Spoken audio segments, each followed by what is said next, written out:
Welcome to the Warframe Weapon Encyclopedia, where today we're checking out the Buzlok. You can get the blueprint for the Buzlok from the Grenier or Biolab in your dojo, and it's definitely on the more expensive side of things because you do need to get detonite injectors as well as a fully built forma. And you can get the detonite injectors, by the way, from either the Biolab, it's actually the first thing you get here, or you can get them from invasions as a reward too. The Buzlok requires mastery rank 11 and it's a fully automatic primary rifle with a scope. Now it does primarily impact damage, with the second highest damage type being puncture and then just a little bit of slash on the side. It also has pretty good crit chance with an above average 2.5 times crit multiplier, pretty good status and a fairly long reload. The main thing about the Buzlok though is its secondary fire, which is the beacon. Now this does like no damage whatsoever. I do believe it does like 3 puncture damage when you hit an enemy with it, but it will kind of change the primary fire, which is normally just a relatively slow projectile that just does a good amount of damage, to a homing projectile that gets a 50% crit chance bonus. Now, the homing capabilities of the projectiles are limited. Like, for example, if you fire into the ground, they will just hit the ground, that's it. So you need to shoot in the general vicinity of the target, and the projectiles will then attempt to hit exactly where you planted the beacon.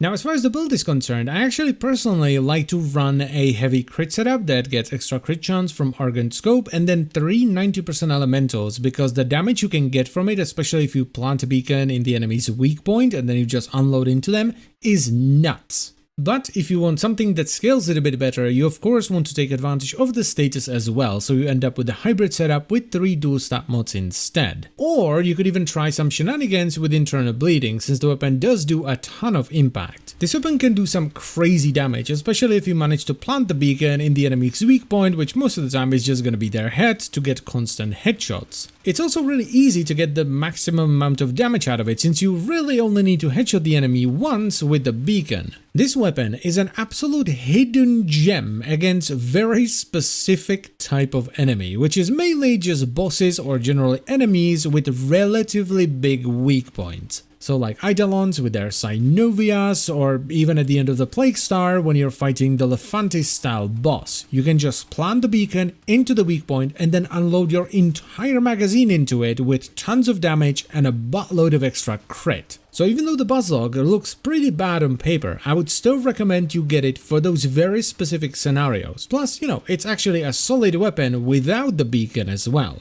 And that's pretty much all there is to say. Just trust me and give it a shot. And as always guys, I thank you very much for watching. I hope you've enjoyed the video, and I will see you next time. Bye bye.